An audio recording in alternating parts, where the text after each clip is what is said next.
Hi అండి, అందరికీ సంక్రాంతి శుభాకాంక్షలు. ఈరోజైతే పులిహోర చేస్తున్నాను. సంక్రాంతి స్పెషల్ కేజీ చేస్తున్నానండి. కేజీ పులిహోరకి అయితే ఒక 100 గ్రాముల చింతపండు పడుతుంది. సో ఇదైతే శుభ్రంగా క్లీన్ చేసేసుకుని వాటర్ పోసుకొని నానబెట్టుకుందాం. నిండా పోయాలండి, కొంచెం చింతపండు ములిగే వరకు. ఈ లోపు అయితే చింతపండు నానుతుంది. చింతపండు పులుసు అండి. ఇదైతే బాగా పిసుకేసుకుని గుజ్జు తీసుకోవాలి. చింతపండు పులుసు అయితే తీసుకున్నామండి. ఇప్పుడు స్టవ్ మీద పెట్టుకుని ఇది ఉడికించాలి.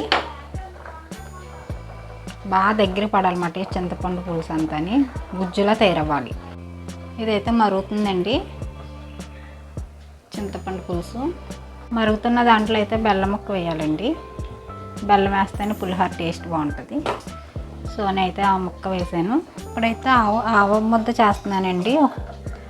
పెద్ద స్పూన్తో అయితే 3 స్పూన్స్ ఆవాలు తీసుకుని మిక్సీ బౌల్లో వేయాలండి. మిక్సీ గిన్నెలో ఆవపిండి అండి, ఇది ఆవపిండి మిక్సీలో వేసుకున్నాం. ఆవపిండి వేసుకోవాలి. ఆవ ముద్ద పిండి కాదు, ఆవ ముద్ద. ఆవ ముద్దలో అయితే కొంచెం నూనె వేసుకోవాలి. కొంచెం నూనె వేసుకుని కలుపుకొని పక్కన పెట్టుకోవాలండి. ఆయిల్లో అయితే ముద్ద బాగా నానుతుంది, అప్పుడు చేదు ఉండదు. అయితే పచ్చిమిర్చి, అల్లం అండి. పచ్చిమిర్చి అయితే ఒక 12-13 పచ్చిమిర్చి తీసుకున్నాను. ఇలా అయితే కోసాను నిలువుగాని. తర్వాత అల్లం ముక్కలు, వేరుశనగుళ్ళు వేసుకుంటే బాగుంటుంది కదా. వేరుశనగ, పచ్చిశనగపప్పు, మినపప్పు అండి. ఎండుమిర్చి అయితే ఒక 5-6 తీసుకున్నాను. అవేమో ముక్కలుగా కట్ చేసుకున్నానండి. ఏంటంటే ఎండుమిర్చి కంటే పచ్చిమిర్చి వేసుకుంటే బాగుంటుంది టేస్ట్. ఎండుమిర్చి కంటేనే పచ్చిమిర్చి ఎక్కువ వేస్తాను, అందుకని పచ్చిమిర్చి. ఇదైతే కరివేపాకు అండి. శుభ్రంగా క్లీన్ చేసుకున్న కరివేపాకు ఒక గుప్పుడు. ఇదైతే దగ్గర పడుతుందండి. బాగా కొంచెం చిక్కగా అవ్వాలన్నమాట. చిక్కగా అవుతే బాగుంటుంది. నీళ్ళగా ఉంటే మాత్రం పులిహోర బాగోదు. ఇప్పుడైతే ఇవన్నీ ఫ్రై చేసుకుందామండి. ఆయిల్ వేసుకుని మొత్తం అన్నీ ఫ్రై చేసుకోవాలి. ముందైతే వేరుశనగుళ్ళు అయితే ఫ్రై చేసుకుందాం. కొంచెం ఇవి వేగడానికి టైం పడతాయి కాబట్టి ముందైతే వేరుశనగుళ్ళు అయితే ఫ్రై చేసుకుందాం. ఇంక ఇదైతే కొంచెం దగ్గర పడాలి. కొంచెం దగ్గర పడితే సరిపోతుంది. అమ్మనా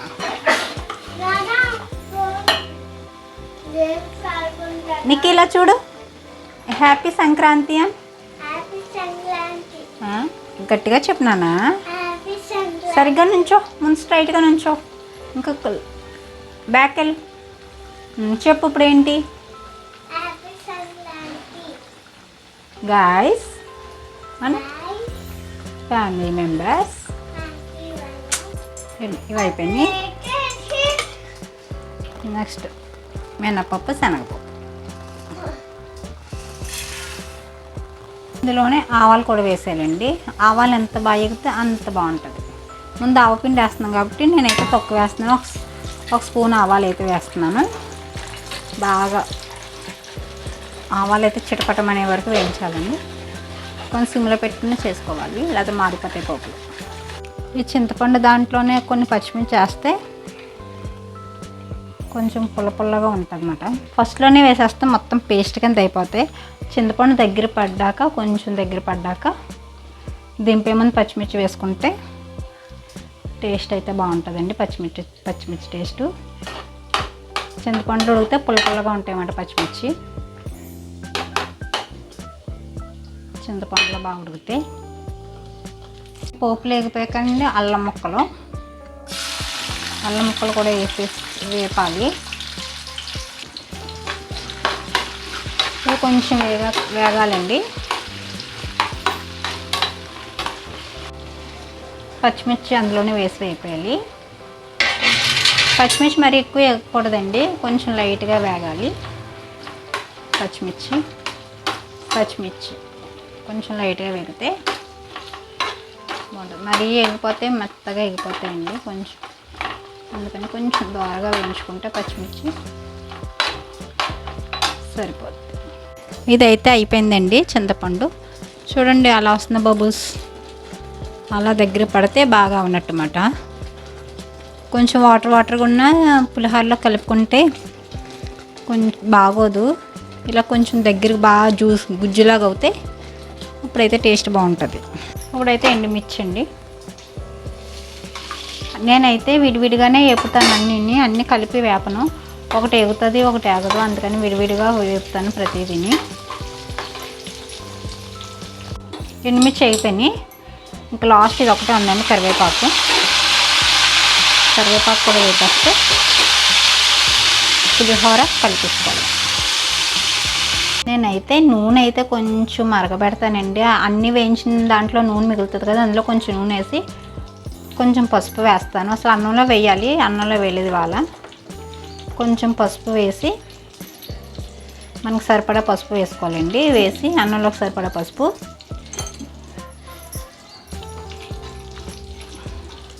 కొంచెం మరగనిస్తానండి.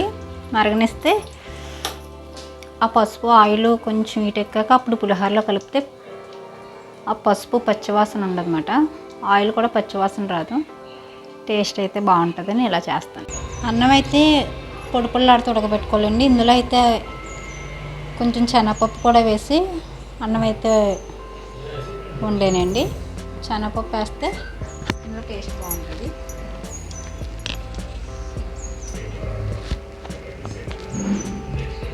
ఇప్పుడైతే పులిహోర కలుపుకోవాలండి. మొత్తం ఫ్రై చేసుకున్నాం కదా, ఇవి వేసేయాలి.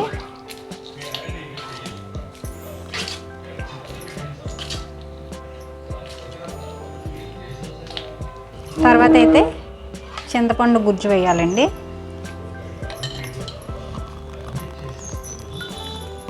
వేసి కలుపుకోవాలి బాగా.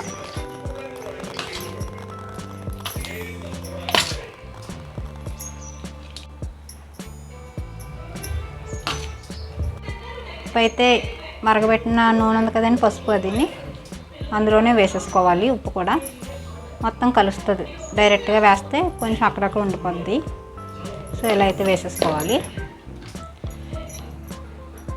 మరగబెట్టిన ఆయిల్,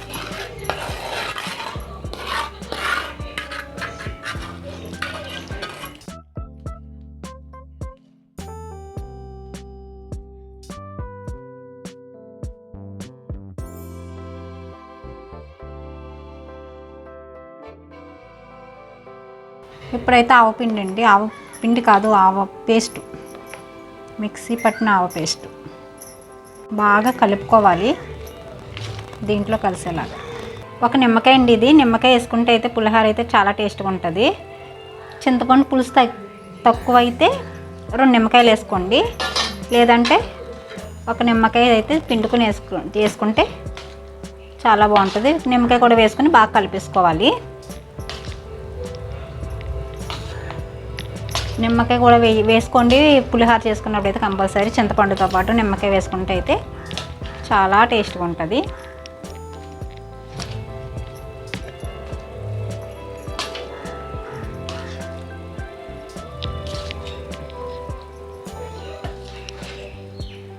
కొంచెం ఆరాక అయితే కొంచెం పొడి పొడిలు ఆడితే ఇంకా బాగా వస్తుందండి. అన్నీ వేసాం కదా, అన్నీ.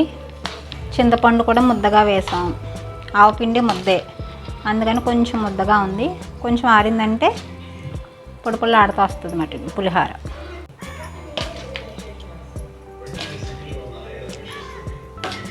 బాగా కలిపేసుకున్నాక ఒక గంట అయితే బాగా నానితే బాగుంటుందండి. మొత్తం అంతా ఆవపిండి అది రైస్కి పట్టి చింతపండు అన్నీ టేస్ట్ వస్తుంది. వెంటనే తిన్నాకంటే ఒక గంట ఆగితే తింటే అయితే బాగుంటుంది. ఉప్పు అది అడ్జస్ట్ చేసుకుని చూసుకోవాలండి, ఉప్పు సరిపోయిందో లేదో. అంతే, రెడీ అయిపోయింది సంక్రాంతి పులిహోర.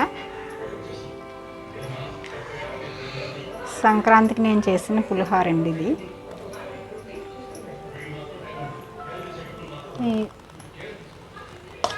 అందరికీ హ్యాపీ సంక్రాంతి అండి. పులిహోర అయితే ట్రై చేయండి ఈ విధంగా అయితేని. ఈ వీడియో కనుక నచ్చితే ప్లీజ్ లైక్ చేసి, షేర్ చేసి, సబ్స్క్రైబ్ చేయండి. Thanks for watching.